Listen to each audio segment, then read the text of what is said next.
Assalamualaikum warahmatullahi wabarakatuh. Perkenalkan, nama saya Rizka Widiarti.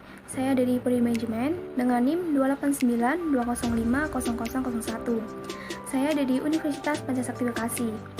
Video saya kali ini untuk melengkapi tugas UAS semester 4 mata kuliah Sistem Informasi Manajemen dengan dosen pengampu Bapak Mulyono SHMM.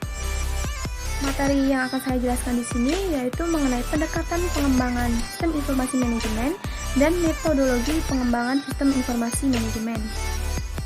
Yang pertama, ada pendekatan pengembangan sistem informasi manajemen.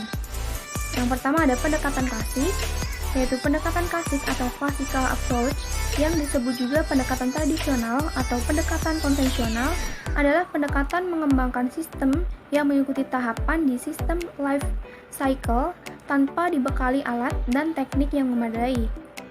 Karena sifat sistem informasi sekarang menjadi lebih kompleks, pendekatan klasik tidak cukup digunakan untuk mengembangkan suatu sistem informasi yang sukses dan akan menimbulkan beberapa permasalahan. Lalu ada permasalahan yang dapat timbul di pendekatan klasik. Di antaranya yang pertama, pengembangan perangkat lunak akan menjadi sulit. Proses pengembangan perangkat lunak menjadi tidak terarah dan sulit dikerjakan oleh pemrogram karena tidak terstruktur atau tidak memiliki alat dan juga teknik. Permasalahan yang kedua, yaitu biaya perawatan atau pemeliharaan sistem akan menjadi lebih mahal. Hal ini disebabkan oleh dokumentasi sistem yang dikembangkan kurang lengkap dan kurang terstruktur. Permasalahan yang ketiga, kemungkinan kesalahan sistem besar. Beberapa penelitian menunjukkan bahwa sistem yang tidak dites selama tahap pengembangannya merupakan sumber utama kesalahan sistem. Lalu permasalahan keempat, yaitu keberhasilan sistem kurang terjamin. Hal ini karena kurang melibatkan pemakai sistem dalam pengembangan sistem. Maka kebutuhan pemakai sistem menjadi kurang sesuai dengan yang diinginkan. Dan sebagai akibatnya, sistem yang diterapkan menjadi kurang berhasil. Lalu permasalahan yang kelima, yaitu masalah dalam penerapan sistem. Hal ini karena kurangnya keterlibatan pemakai sistem dalam tahapan pengembangan sistem. Maka mereka hanya akan mengenal sistem yang baru pada tahap yang diterapkan saja. Pendekatan kedua ada pendekatan terstruktur. Pendekatan terstruktur dilengkapi alat dan teknik yang dibutuhkan dalam pengembangan sistem, sehingga hasil akhir dari sistem yang dikembangkan menghasilkan sistem yang strukturnya didefinisikan dengan baik dan jelas.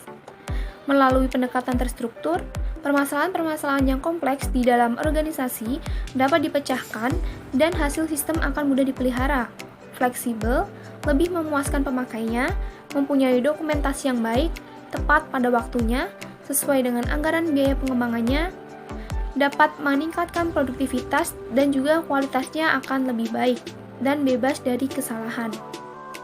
Pendekatan yang ketiga yaitu pendekatan bottom up dan top down.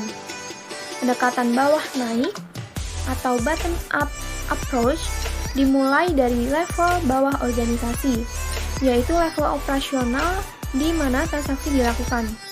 Pendekatan ini dimulai dari perumusan kebutuhan untuk menangani transaksi dan naik ke level atas dengan merumuskan kebutuhan informasi berdasarkan transaksi tersebut.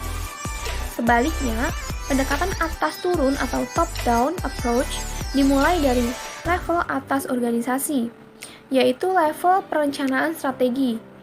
Pendekatan ini dimulai dengan mendefinisikan sasaran dan kebijaksanaan organisasi. Langkah selanjutnya dari pendekatan ini adalah melakukan analisis kebutuhan informasi.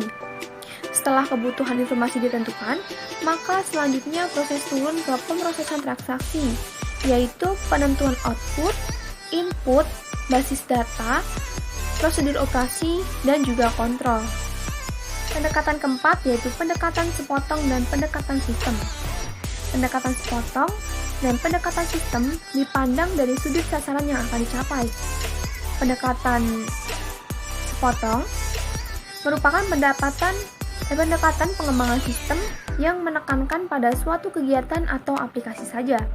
Kegiatan atau aplikasi yang dipilih tersebut dikembangkan tanpa memperhatikan posisinya di sistem informasi atau tanpa memperhatikan sasaran organisasi secara keseluruhan. Sedangkan pendekatan sistem approach atau pendekatan sistem memperhatikan sistem informasi sebagai satu kesatuan yang terintegrasi dari masing-masing kegiatan atau aplikasinya dan menekankan pada pencapaian secara sasaran keseluruhan. Pendekatan yang kelima yaitu pendekatan sistem menyeluruh dan pendekatan modular. Pendekatan sistem menyeluruh atau total system approach dan pendekatan modular atau modular approach dipandang dari cara mengembangkannya. Pendekatan total system approach merupakan pendekatan pengembangan sistem serentak secara menyeluruh. Pendekatan ini sulit dilakukan untuk sistem yang kompleks karena menjadi sulit untuk dikembangkan. Sedangkan modular approach berusaha memecah sistem yang rumit menjadi beberapa bagian atau modul yang sederhana, sehingga akan lebih mudah dipahami dan dikembangkan. Sistem juga akan dapat dikembangkan sesuai dengan waktu yang direncanakan, mudah dipahami oleh pemakai, dan mudah untuk dipelihara. Pendekatan yang terakhir yaitu pendekatan lompatan jauh dan pendekatan berkembang. Pendekatan lompatan jauh atau grid slope approach dan pendekatan berkembang atau evolutionary approach dilihat dari sudut teknologi yang akan digunakan. Pendekatan grid slope approach menetapkan perubahan menyeluruh secara serentak menggunakan teknologi canggih. Hal ini mengundang resiko karena teknologi komputer atau teknologi informasi begitu cepat berkembang dan tahun-tahun mendatang sudah menjadi usang. Investasinya juga mahal dan terlalu kompleks. Sedangkan evolutionary approach atau pendekatan berkembang menerapkan teknologi canggih hanya untuk aplikasi yang memerlukan saat itu saja dan akan terus dikembangkan untuk masa-masa selanjutnya mengikuti kebutuhan dan sesuai dengan perkembangan teknologi yang ada. Kita masuk pada pembahasan yang kedua yaitu mengenai metodologi pengembangan sistem informasi manajemen. Metodologi adalah kesatuan metode, prosedur, konsep pekerjaan, serta aturan yang digunakan oleh suatu ilmu pengetahuan, seni, atau disiplin ilmu yang lain. Sedangkan metode adalah suatu cara, teknik yang sistematis untuk mengerjakan sesuatu. Metodologi pengembangan sistem adalah metode atau prosedur yang digunakan dalam mengembangkan suatu sistem informasi. Dalam mengembangkan sistem informasi perlu digunakan suatu metodologi sebagai pedoman bagaimana dan apa yang harus dikerjakan selama pengembangan sistem. Lalu di sini ada macam-macam metodologi pengembangan sistem informasi manajemen. Yang pertama yaitu System Development Life Cycle Methodologies, merupakan sebuah siklus hidup pengembangan sistem yang terdiri dari beberapa tahapan-tahapan penting dalam membangun perangkat lunak sistem yang dilihat dari segi pengembangannya. Yang kedua ada waterfall, yaitu model yang paling banyak dipakai dalam software engineering.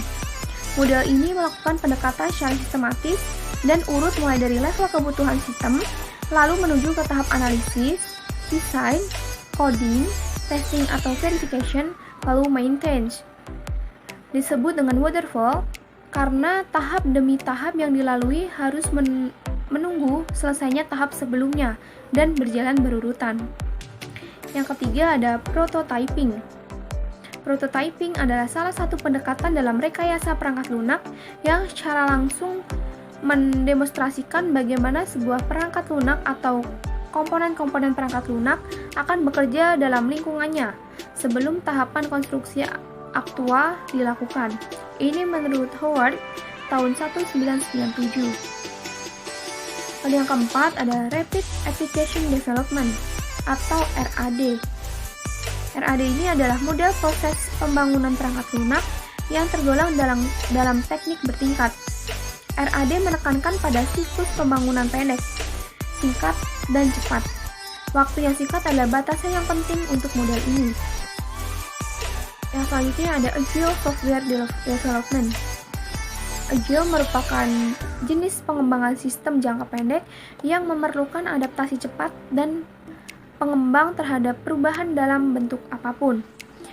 Dalam Agile Software Development, interaksi dan personel lebih penting daripada proses dan alat. Software yang berfungsi lebih penting daripada dokumentasi yang lengkap, kolaborasi dengan klien lebih penting daripada negosiasi kontrak, dan sikap tanggap terhadap perubahan lebih penting daripada mengikuti rencana.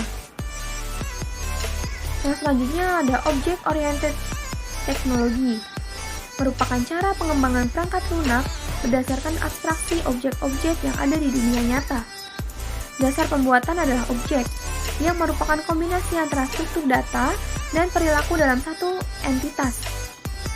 Filosofi object-oriented sangat luar biasa sepanjang siklus pengembangan perangkat lunak, yaitu perencanaan, analisis, perancangan, dan implementasi, sehingga dapat diterapkan pada perancangan sistem secara umum, yaitu menyangkut perangkat lunak, perangkat keras, dan sistem secara keseluruhan. Dan yang terakhir ada metode end user development. Di sini pengembangan dilakukan secara langsung oleh end user. Keterlibatan langsung end user sangat menguntungkan karena memahami benar bagaimana sistem bekerja. Artinya tahap analisis sistem dapat dilakukan lebih cepat. Kelemahan adalah pada pengendalian mutu dan kecenderungan tumbuhnya private sistem informasi. Integrasi dengan sistem yang lain menjadi sulit. Sekian video dari saya, kurang lebihnya saya mohon maaf. Terima kasih. Wassalamualaikum warahmatullahi wabarakatuh.